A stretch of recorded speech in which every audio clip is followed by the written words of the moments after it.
Varicose వ్యాధితో బాధపడుతున్నారంట. తక్కువ ఖర్చుతో ట్రీట్మెంట్ కావాలి అనుకుంటే ఎవిస్ హాస్పిటల్ని సంప్రదించండి.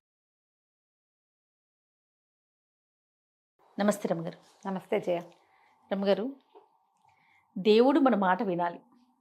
రాంగ్ క్వశ్చన్ ఏమో ఇది నాకు తెలిసి. మనం ఆయన మాట కదా వినాలి. అవును కదా, అంటే బహుశా ఈ క్వశ్చన్ ఇచ్చిన వాళ్ళు మన పిల్లల ఉద్దేశం మన కష్టాలు మన బాధలు మనం చెప్పుకుంటే ఆయన విని తీర్చాలి అన్న సెన్స్ అయి ఉండొచ్చు. అప్పుడు ఏం చేయాలంటే దేవుడు మన మాట వినాలంటే ఏం చేయాలి? ముందు మనం దేవుడి మాట వినాలి. ఆయన్ని భక్తితో కొలవాలి ఫస్ట్, అప్పుడు కదా. సాధారణంగా ఈ ప్రశ్నలు ఉంటాయి జయ. నా మొర ఆలకించలేదు దేవుడు. అది ఇది కరెక్ట్ పదం. ఎంత ప్రార్థించానో కానీ నేను అనుకున్న పని జరగల, ఆ ప్రమాదం తప్పల, ఈ ఆరోగ్యం కుదిరి ఈ మనిషి మాకు దక్కలేదు. ఎన్నో ప్రార్థనలు చేసాం, ఎన్ని మొక్కులో మొక్కాం, ఎన్నో గుళ్ళు గోపురాలు తిరిగాం, ఈ పని కోసం ఎన్నో మొక్కులు మొక్కాం. అయినా కూడా దేవుడు మా మొర ఆలకించలేదు, ఇదే పాయింట్ వందల వేల సార్లు వింటాం. మనం కూడా ప్రతి వాళ్ళు మన జీవితంలో కొన్నిసార్లు అయినా దీన్ని అనుభవిస్తాం. దీన్ని సరిపెట్టుకోవాలి జయ. అంటే ఎట్లా అంటారు? నీకు ఒక ముళ్ళు గుచ్చుకుంది, మో దేవుడా అంటాం, ఆ ముళ్ళు తీశారు, అయ్య బాబోయ్ ఎంత ముళ్ళు అంటారు, బొటపటారు నెత్తురు కారిపోతాం. వెంటనే మనకేమనిపిస్తుంది? దేవుడు లేడు, ఇప్పుడు ఇంత కాళ్ళలో ముళ్ళు గుచ్చుకుంది, నేను గుడికి వెళ్దాం అనుకున్నా ఎలా వెళ్తాను, ఊరు వెళ్ళాలి ఎలా వెళ్తాను, నేను అదేదో పని చేయాలి నేను ఎట్లా చేయగలను, కాళ్ళు కట్టుకట్టాలి దీనికి కుట్లు పడ్డాయి, అదేదో చీరుకుపోయింది, ఆఫీస్లో మీటింగ్ ఉంది, లేదా మర్నాడు ప్రయాణం ఉంది, పెళ్ళుంది, పేరెంట్ ఉంది, ఇవన్నీ పోతాయి. దుర్మార్గుడు చూసావా దేవుడు ఎంత పని చేశాడు. ఇవి సాధారణంగా అందరికీ వచ్చేవి. ఒట్టి పుణ్యానికి గుచ్చుకుందే, ఇప్పటిదాకా కూర్చున్నావు, చిటుక్కున ముళ్ళు పిలిచినట్టుంది, ఆ మధ్యలో నాబోటి ఓ పెద్దకే నుంచుంటుంది, పోన్లేరా నాయన కాల్లో గుచ్చుకుంది, కంట్లో గుచ్చుకుంటేను అదే, కంట్లో గుచ్చుకుంటే ఈ ప్రయాణం ఇవాళ కాకపోతే రేపొద్దున చేస్తావు, ఈ మీటింగ్ ఈ పూట కాకపోతే ఇంకో పూట, ఇలాగే కుంటుకుంటూ పోతావు ఎక్కడో చోటికి. కన్నైతే ఇది నేను ముళ్ళని చెప్తున్నా, ఏ విషయమైనా ఇంతే కదా జయ. పెద్ద యాక్సిడెంట్ అయింది, కాలు విరిగింది, ఉద్యోగం పోయింది, చదువు సంవత్సరం ఆగిపోయింది, ఇంకేమిటో ఇది, ప్రాణం పోతే నువ్వేం చేసేవాడివి? ఒక సంవత్సరం పోయింది, మొత్తానికి ప్రాణం పోతే దేవుడు మొర ఆలకించినట్ట ఆలకించనట్ట? ఇప్పుడు ఇలా సరిపెట్టుకోవాలి. బేసిక్ రూల్ చేయ ఇది. దేవుణ్ణి మనం పరిపరి విధాలుగా ప్రార్థించినా మనకి ఏదైనా లభించలేదంటే దానికి తగిన పాత్రత మనకి లేదని అర్థము. నువ్వు రాసుకొచ్చుకోలా, దాన్ని మోసుకొచ్చుకోలా, దానికి సరిపడా నీ దగ్గర లేదు, అందుకే నీకు ఇవ్వాల. నీకు సరిపడాది నీకు ఇచ్చాడు. నువ్వు దేనికి పాత్రత కలిగి ఉన్నావో నీ పుట్టుకతోటి అది మొత్తం ఇచ్చాడు దేవుడు, నీకు ఇస్తాడు, ఇంకా ఇస్తూనే ఉంటాడు. మనం పుట్టిన దగ్గర నుంచి మరణించేదాకా మనం పొందేవన్నీ ఆయన ఎవడో అక్కడ కూర్చుని ఒప్పుకుంటేనే, అంతే, తన మాస్టర్ ప్లాన్లో ఆయన భాగంగా చేసుకుంటేనే ఇవన్నీ లభించాయి. ఆయన వద్దనుకున్నా కాదనుకున్నా లేదన్నా లేనట్టే. లేని టికెట్లని ఎన్ని చూస్తాం మనం? బాగా తప్పిపోయినవి, పారిపోయినవి, పోయినవి, పోగొట్టుకున్నవి, వెళ్ళిపోయినవి, వేరైపోయినవి ఎన్నో చూస్తాం. మనం అవి చూడటల్లా. మన జీవితం వరకు మనకు కొన్ని బాగానే ఉన్నాయి. ఈ కొన్ని బాగానే ఉండే ఫీచర్స్ ప్రతి ప్రాణికి ఉంటాయి కదమ్మా. చెప్పు, ఒకటి కళ్ళు లేవు అనుకుందాం, దేవుడు కళ్ళు ఇవ్వల, పవర్ఫుల్ ఇయర్స్ ఇస్తాడు. ఒకటి తీసేస్తే ఇంకొకటి హితోధికంగా పెడతాడు భగవంతుడు. ఇది లేదు అదేదో ఇస్తాడు, అది కూడా లేదు ఇంకోటి ఇస్తాడు. ఏదో రకంగా అసలు కాళ్ళు లేవు, చేతులు లేవు, చూసుకునే వాళ్ళు లేరు, దిక్కు లేదు, కానీ వాళ్ళు బతుకుతూనే ఉన్నారు లోకంలో. అంతే, వాళ్ళకు కూడా ఏదో ఇస్తాడమ్మా దేవుడు. ఆ సమయానికి ఏదో ఒకటి ఇస్తాడు. నీకు కావాల్సింది రాలేదని నువ్వు బాధపడతావు, కానీ నీకు రావాల్సింది నీకు ఇచ్చే తీరుతాడుగా. ఆయన అడ్డం పడలేడు అసలు. ఇప్పుడు ఆయన కూడా దానికి అడ్డం పడలేడు. నీకు రావాల్సిన దాన్ని భగవంతుడు కూడా ఆపలేడు.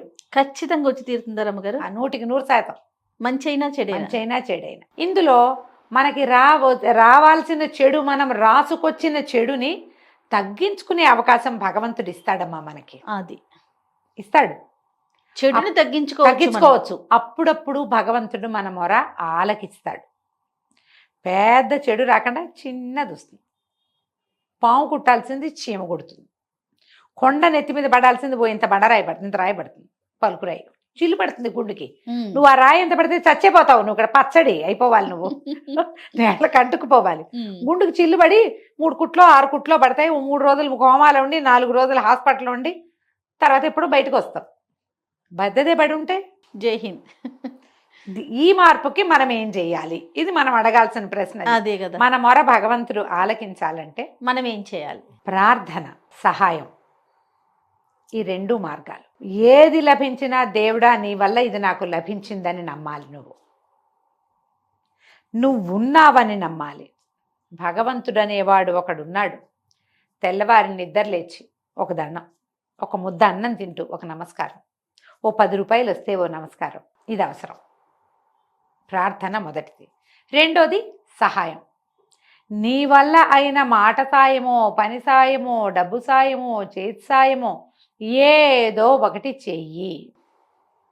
నువ్వు చేసిన సహాయం నీ మీద పడే పెద్ద కొండని ఆపి చిన్న పలుకురాయిని పడేలాగా చేస్తుంది. సాధారణంగా చెప్తారు, ప్రార్థించే పెదవుల కంటే సాయం చేసే చేతులు గొప్పవి. కానీ సాయం చేసే చేతులున్న ప్రతివాడు ప్రార్థించే పెదవిని ఉంచుకుని తీరాలంటాను నేను. ప్రార్థించాలి వాడు. నువ్వు సహాయం చెయ్యి, నేను చెయ్యొద్దంటలేదుగా. దాంతోపాటు ప్రార్థన మాత్రం ఎందుకు చేయకూడదు? నువ్వు అదే కదా, ఒట్టి ప్రార్థన చేసి ఉండిపోవద్దు.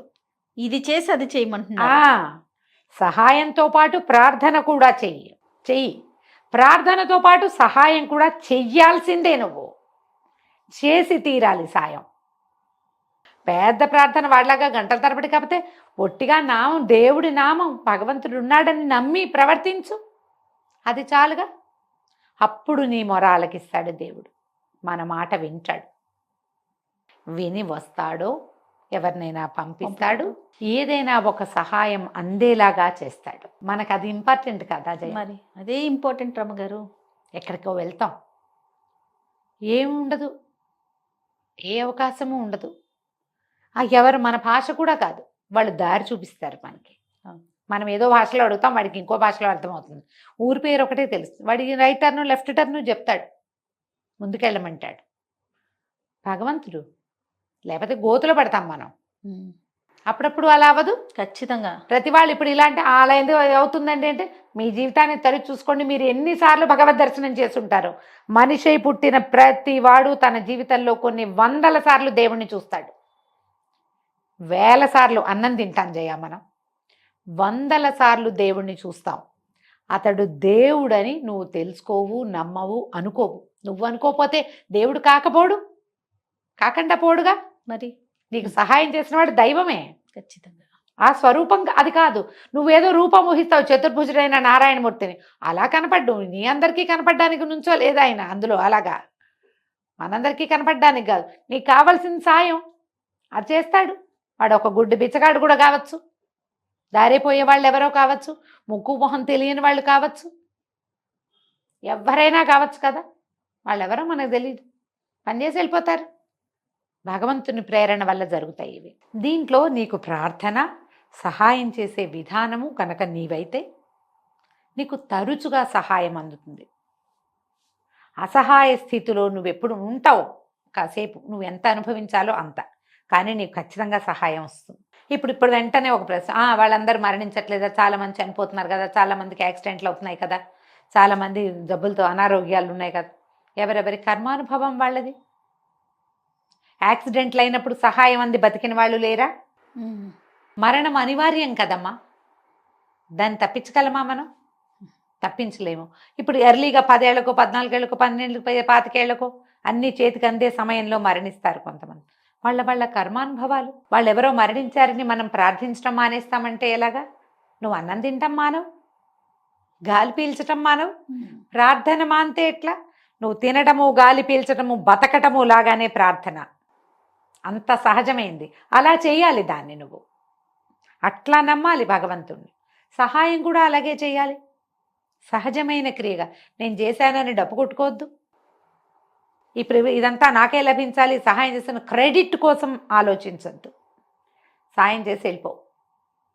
వాళ్ళకి కావాలి చేసి అంతే. ఆ సహాయం అదేదో ప్రమాణమైన క్రియ, దీనివల్ల దేవుడు మెచ్చుకుని నాకు టికెట్ ఇస్తాడు, అది ఇస్తాడు, నాకు అదేదో ఇవంతా ఆలోచించద్దు. అది పనికిరాదు. అది క్యాజువల్గా చేయాలి. అది చేస్తే నీ మాట దైవం వింటాడు. దైవాన్ని వినిపించే ఏకైక ప్రక్రియ ఇదే. అంతే, ఏ మాట అయినా వింటాడమ్మా. ఖచ్చితంగా మనకు అది రావాలిగా. వినిపించటం వచ్చి రావాలి, వినిపించడం వచ్చి ఉండాలి. నేను చెప్తున్నా కదా, ఊపిరి పీల్చుకున్నంత సహజంగా మీరు ప్రార్థించడం నేర్చుకోండి. దానికి స్వరూపంతో పని లేదు, ప్రార్థన అంతే. మనము కాని ఒక అతీంద్రియమైన అద్భుతమైన దైవికమైన శక్తి ఉంది. దానివల్లే మనం నడుస్తున్నాం. అదే మనని చేసి ఉంచుతోంది ఇక్కడ. అది నమ్మితే చాలు. తప్పకుండా రమ్మగారు. ఈ రెండు చేయండి, దేవుడు మీ మాట వింటాడు చక్కగా. నమస్తే అండి. నమస్తే.